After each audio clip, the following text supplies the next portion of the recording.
yàlla nañu yàlla yiir ci laame ñu doom Adama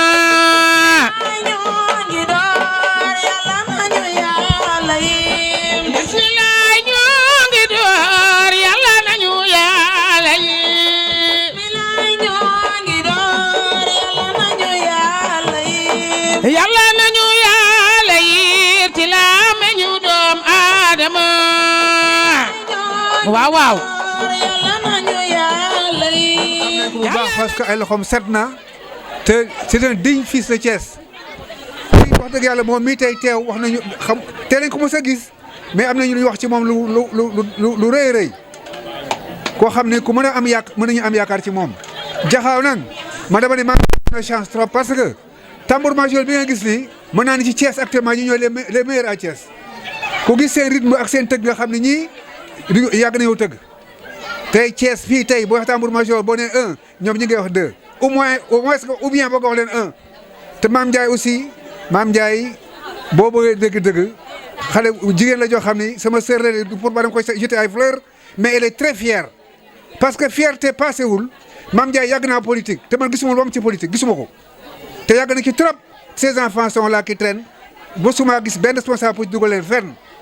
yaa may dégg bu baax ñun. sunu âge passé na wutatuñ dara ci politique mais xale yu ndaw yi au moins bëgg nañ ko leen jàppale ñu jàpp ci dara Jaxaaw a ngi nii moom laa wax léegi doomu boo Jaxaaw ji fi lañ juddoo fi lañ yaroo Jaxaaw suuf moo gën a tardé ci Thiès waaw koñ yëpp réussir nañu dem nañu bàyyi fi Jaxaaw gii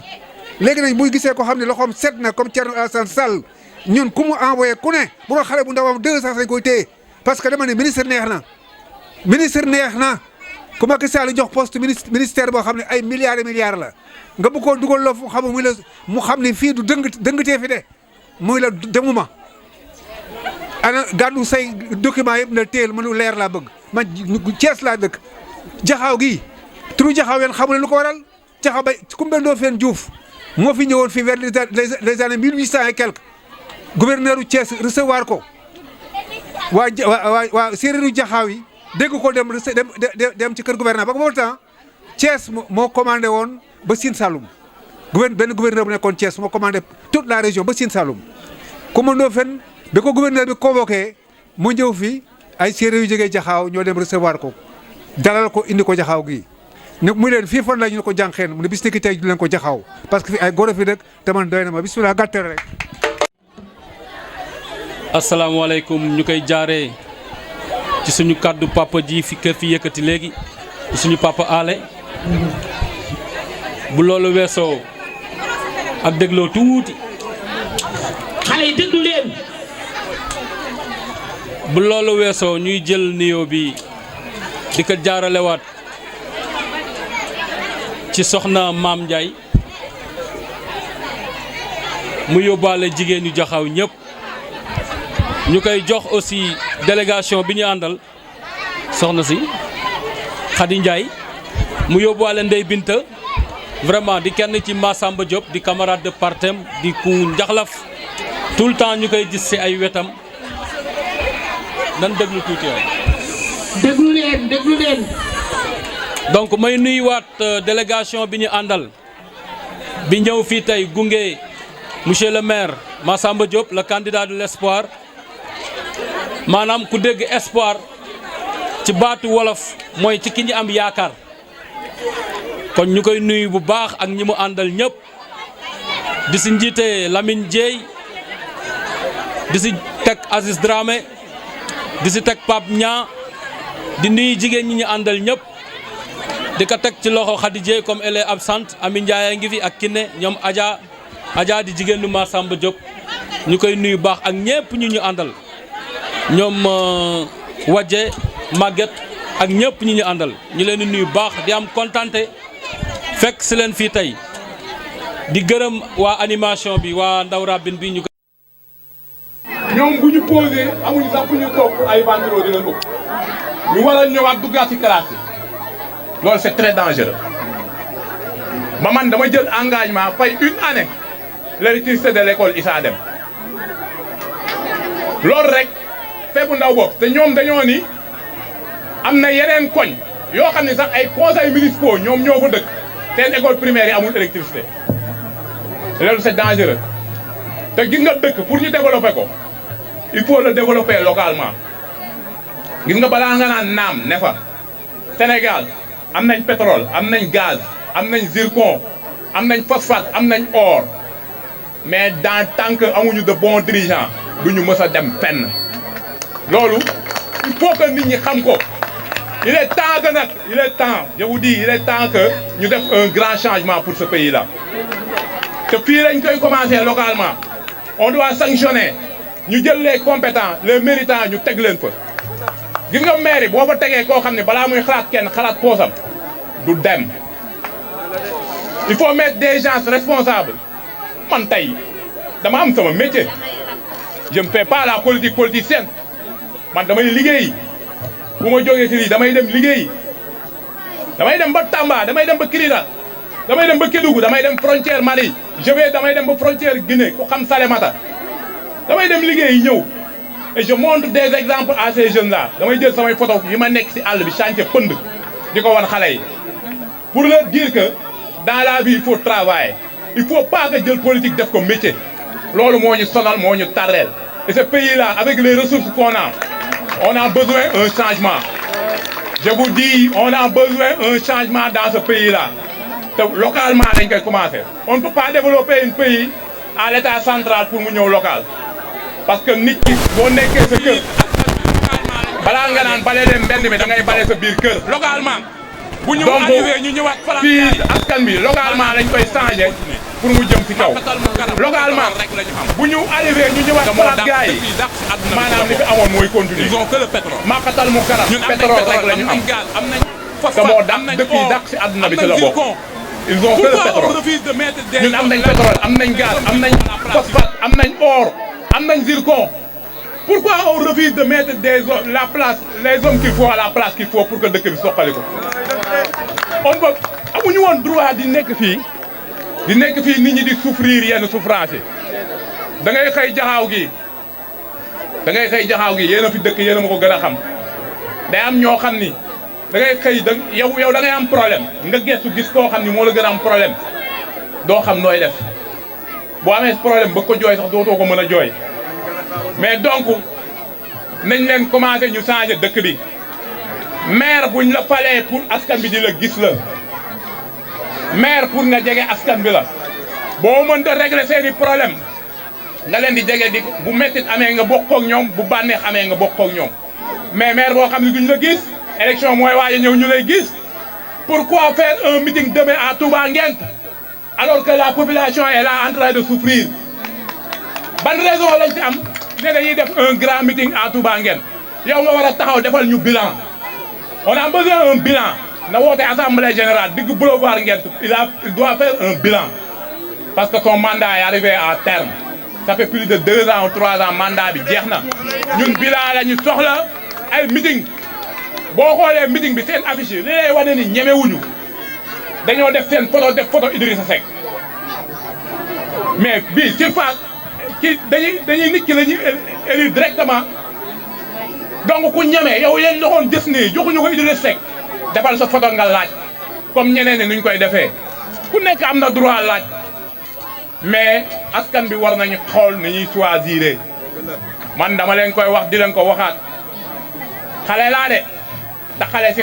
xel la rek man li may gérer ñoom gérer wuñ ko xale si xel la man j'ai fait pratiquement le tour du Sénégal j'ai fait le tour du Sénégal parfois ngeen dégg ñu ni Saa Kajoor le mot Saa Kajoor fi mu jóge université Cheikh Anta Diop j'étais le président de la faculté des sciences techniques j'ai dirigé la coordination des étudiants thiessois bourse buñ ma joxoon wala ñu jox ma ay néeg dama ko doon jox thiessois yi ñi ma daan xeex xam nga lu ñuy wax booy bi loo ko jox mu yóbbu ko Thiès mu foofu la moo Sa Kajoor bi jóge et j'en suis extrêmement fier de ça je vous le dis gis nga Thiès Nord gi nañ leen jóg takku taxaw jële fi li fi ne gis nga ñun buñ jógul woon askan bi yéen a war a jóg bu doxoon dañuy applaudir mais doxul maire yi amuñu budget xam nañ loolu budget yi bariwul mais maire da ngay am carnet d'adresse maire da ngay mën a lijjanti man nekkuma au pouvoir sama job laa yor mais li may lijjanti du ma taxaw fii di ko wax li may lijjanti du ma taxaw fii di ko wax carnet d'adresse moo ma ko may et c'est ça on a besoin des gens comme ça ñoo xam ni xam nañ fi ñu jëm xam nañ fi ñu bëgg a jëlee askan bi maire da ngay am programme il faut me dire Thiès Nord lan mooy programme bi pavé yi normal sax mënuñu ñu koo defal pavé yi normal démb dama dugg Dakar di circuler la nuit mais Dakar gi yëpp pavé nañ ko et c'est extrêmement joli mais ñun on peut pas avoir de pavé te PACASEN financé nañu maire yi maire Thiès Nord dafa bokkoon ci ñu financé woon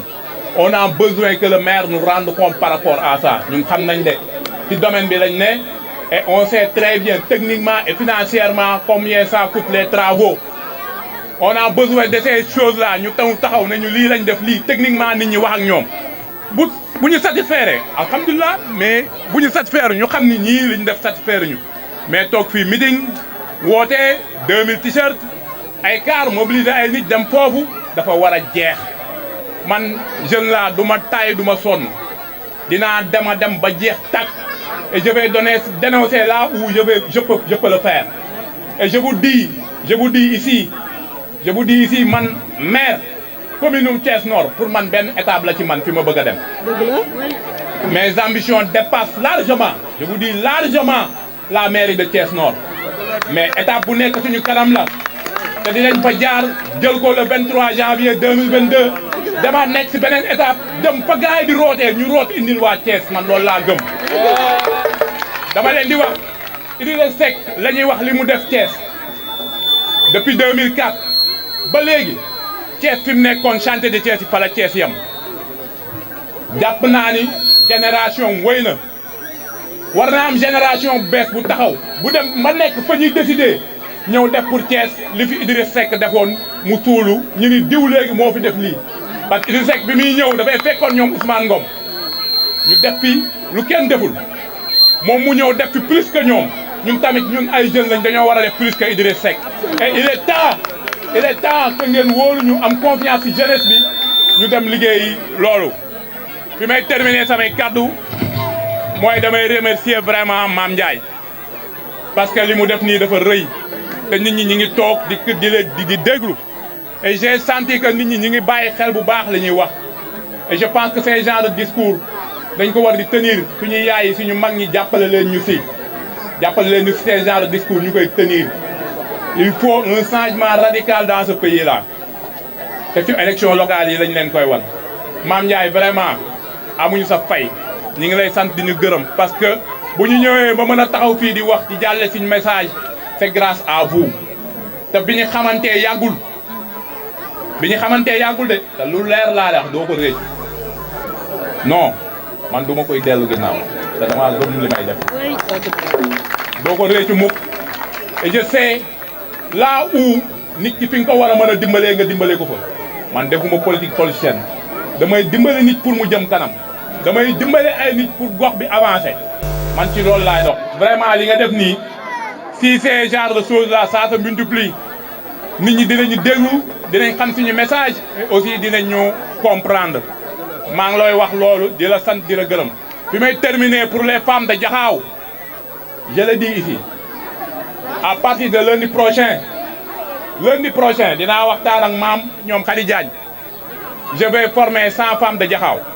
déglu leen waa Diakhao déglu leen. 100 femmes de Diakhao dinaa leen former formation bi dina démarrer lundi prochain am na transformation céréales transformation fruits et légumes am na sirop am na savon am na eau de javel et en plus de cela am na micro jardinage et c'est extrêmement important dinañ ñëw fii biir Diakhao yéenay xool fi ngeen bëgg ñu defee ko fa dinañ ko fa def te buñ paree dinañ def ay remise attestation vraiment je vais revenir dinaa dugg Diakhao duggati fi te incha allah le 23 janvier 2022 boo leen ñu falee doo leen ko réccu ndaw laa dama nekk ci yoon maa ngi koy wax sama gaay yi ne leen damaa yàqante de boo leen yeexee ma dem bàyyi leen li ma wax lu leer la dama gaay yi nee naa leen da ngeen di mujj di ma dak wala ku may jéem a dak du ma jot parce que man bu ma duggee du ma taxaw damay engagé wu damay dem et je veux des hommes de conviction des jeunes de conviction des femmes de conviction